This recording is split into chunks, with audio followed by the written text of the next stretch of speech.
earth is that boy? Don't the A&P close at 5? What does it matter? If the food is getting cold, isn't that justification to start eating?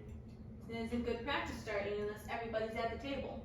But it is good practice to start eating before the food gets so hard you can't chew none of it. We're eating chicken, not chicken spearmint. Don't start with me. Fine. Well, how was work today? Well, my day was good too. Went and cleaned the Jeffersons, the Whitlocks, and Marie's. Finally got that drain unclogged in the upper half bath at Marie's house. You know the one I've been complaining about for a couple of days?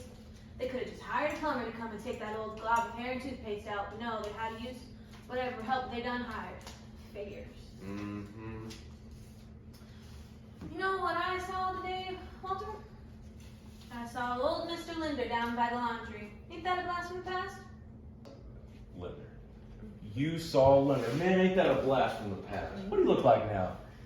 Last I saw him, he had his back turned towards me, walking out of that old rat trap saying something ominous like, I hope you know what you got yourself into, youngas, or something like that. Yeah, I don't got much of a different view than you do. He's still got that slim figure, although he's a bit rounder now. Still got that old hat, though, judging by the looks of whatever it was that was on his head. Oh, Linder. Man, we sure sent him on his way, didn't we? We told that man to get out of residence, to get out my house. And we packed up shop and moved down here, you, me, Mama, Travis, Benny too, though not for long, I guess.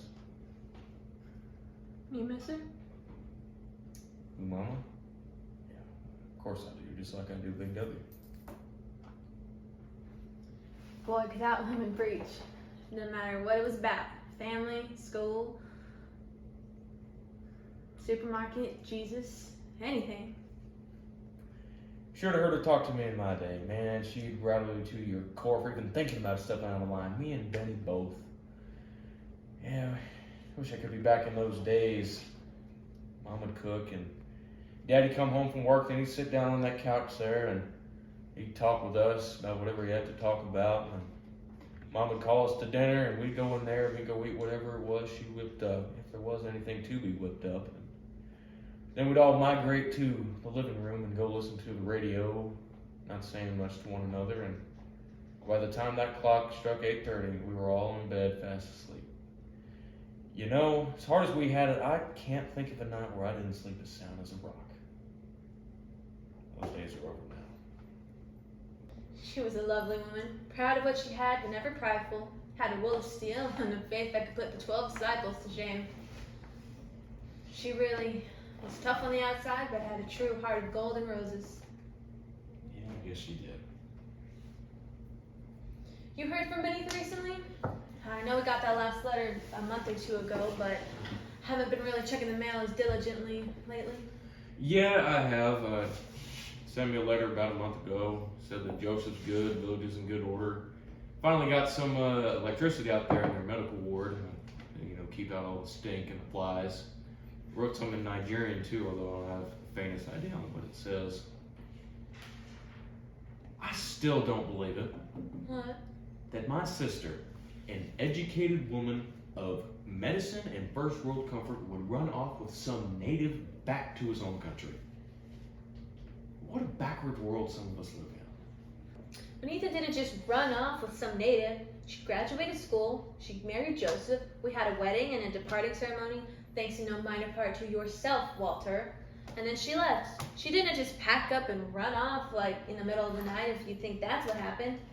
Besides, she's a doctor, and she's out in part of the world that really needs help. She's got a husband and a job she loves, and she feels called to do it. Well, I guess, but I just don't understand how anyone who ain't from there can call that place home to love it. Hell, even anyone who was from there, whole damn place is riddled with thieves and dirt poor black folk, and whoever out hunting with the tribe is starving to death, fending off wild dingoes or chimpanzees or something. Speaking of starving, Hush! I don't want to hear about it. Hey, Mom, Pop. Listen, I got some real great news you guys are going to really love to hear. I hope it involves eating before you die of starvation. Huh? involves you eating less without the weight. Walter! Walter. You want to eat tonight? Because that's how you're going to get sent to bed, with your belly crying. And you better believe you ain't going to get no breakfast tomorrow morning. Well, I'd love to. But if I got a wife who's gonna make me wait on a son who ain't home in time for supper, I mean, I get that chance. Speaking of which, where on God's green you been, boy? It's summer's about turned to ice. Hope you brought home a pig to break it into small enough pieces. Fine, eat. Sit down and tell us how you're dispatching news, Travis. Well, I was just down at the A&P, just about to clock out, when this fine young thing asked me to help her on aisle 7.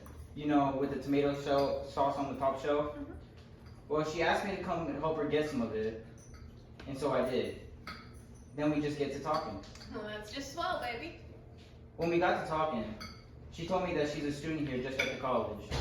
She said that she's just about to graduate, and she's thinking about moving here after graduation.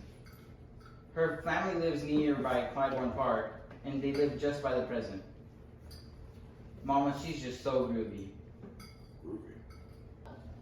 Like that, just a coincidence. Mama, she's just the prettiest, the sweetest thing. I think you guys are gonna really love her. That sounds... What? I invited her over for dinner with us tonight. Well, hurry up, we'll be in love. Alright then. When is she getting here? She's just outside. I'll go fetch her. What do you know? Where did Travis go? What is going on? V, I'd like you to introduce you to my parents, Walter and Ruth. Well, hi. How do you do? Sorry about the house. I wasn't expecting guests. I'll go get you a chair. Oh, it's no trouble at all. It doesn't look much different from my own place, to be perfectly honest.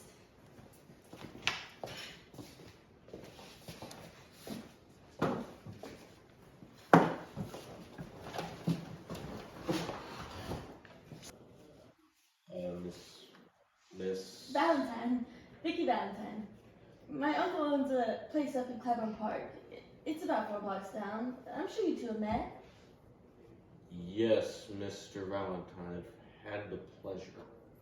Well, Mama, what's for grubs? We've got some chicken and rice and green beans. I hope that's alright with you, Miss Valentine. Oh, that suits me just fine. Oh, never mind. I just remembered. Food gets me all worked up, if you know what I mean. Oh, alright then. So Vicky, how did you and Travis meet? He tells me that you needed help down at the A&P, although I wouldn't be too surprised if it was the other way around. Oh, well, I guess tell it like it is, Travis. I was down on the A&P on 5th today, getting some ingredients for the week, and then I noticed him, walking around, helping out other shoppers.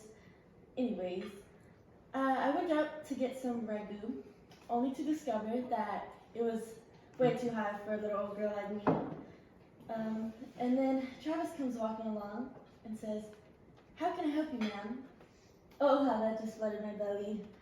And then we talked, then talked some more, and then I'm here eating dinner with you guys. So, Miss Valentine, where do you hail from originally? Oh, well, I originally hail from Birmingham, Alabama. Then my family moved to Jackson, Mississippi, and then some Podunk in South Carolina for about 6 months. And then we moved to Little Rock, Arkansas, where I graduated high school. A little bit of everywhere, I would say. So what brings you to Chicago, of all places? School. I'm studying to be a doctor someday. I've always fancied myself being a doctor. Although, if that doesn't work out, I suppose nursing fits the part of the course. You know, Walter's sister's a doctor. She's married and travels abroad to help the people who really need. Oh, really? Ain't that something? What about you, Mr. Younger? What is it you do? I guess I just work where I can, odd job here and there, and, just wherever I can. Oh. What about you, Mrs. Younger? Oh, I'm no doctor. I'm a housekeeper. I guess I like working in a place where I feel at home. Cleaning houses just makes me feel at peace. Noble profession. Rest assured. What's that supposed to mean? Nothing, sir. Nothing. Nothing. It meant nothing. She was just commenting on what Mama does, Pop. She ain't mean no negativity from it. Well, by what she said, she apparently didn't mean anything, good or bad. Walter.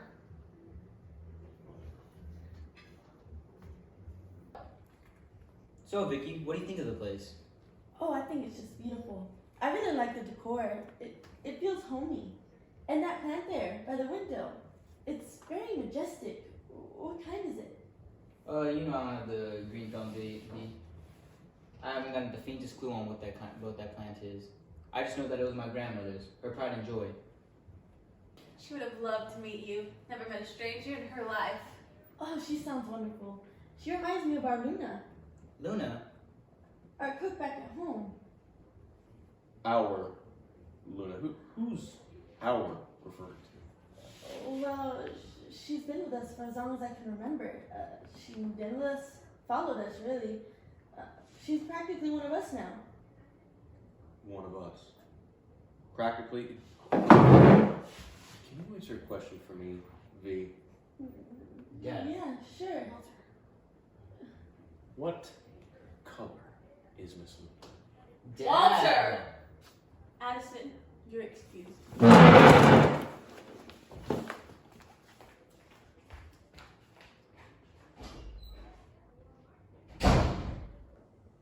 I ask again, what color is Miss Luna? She's African American, sir. I'm not trying to be bigoted or Bigoted? Oh, no, little sister, no. I'm not worried about you being bigoted. You see, I've come across them lots of time in my life, and you don't quite make the mark. What I'm more concerned about is you being ignorant. It's the ignorant people that get on my toes, little sister. Walter Lee, you quit talking like that. I'm sorry, hon. I know you probably have a big day ahead of you, so you should probably just go home. Why, Ruth? Why are you sending our guest home somewhere like our boys' date home somewhere like hell? She barely ever touched her plate. She's been here only a few minutes. Now, no. Let's sit down. Let's calm down. We can talk about this and break bread and be merry. Dad, lay off. Look, Mom's right. We should just leave, V. Whoa, hold on now. No. Now my son is getting cold feet in his own home, no less? Hell, you just got here. No. Sit down. We're going to talk about this here and now. Let's just go, V. Whoa. Hold on now. I ain't finished talking yet. Yes, you are! No, I am not. And I'm going to speak my damn mind on this matter. All you kids going on with your golly jolly protesting and civil rights bull crap ain't never understood what true ignorance is. You never understood. You go on and on preaching about wanting to go to the same schools, trying to vote in the same damn place, but you ain't never talked about ignorance. And you, Miss Valentine, oh, you're the most of all. You know what the funniest joke to me is? Whenever I see them clowns walking up and down the street, protesting, yelling at the sky with their white picket fence signs, and I spot a cracker amongst them. Oh, boy, that don't make me laugh out loud. I mean, you white folks are some ignorant peoples, but damn it if you don't take the cake. And then, after you go on screaming and yelling about equality, you go home and you say, Luna, bake me a cake. Luna, go fold clothes. Luna, go get on your hands and knees and wear it to your back until you done folding yourself over. And then you go back the next day and you get recognized with the rest of the circus. Like you was the lion tamer or the goddamn trapeze or the gorilla from a far off land. What a sick joke. Let's just go, V. I'll walk you home.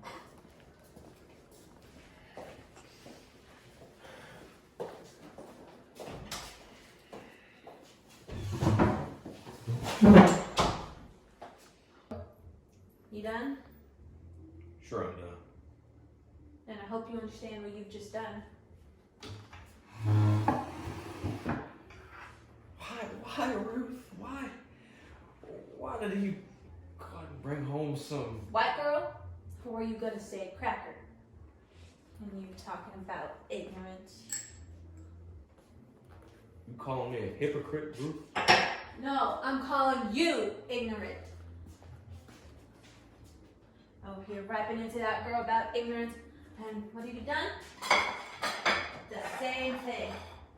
How was our boy's date? he came here and she came here, hoping that she could get along with the younger family. She's smart. She's educated. She knew what could happen. But she came in here anyway. Because she wanted to meet us. And you just done that. Made a mockery of her.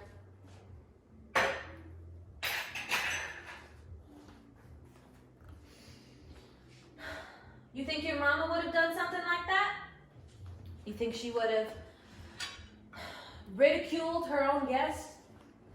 A guest in her own home? Well, if you thought that, then you'd be wrong.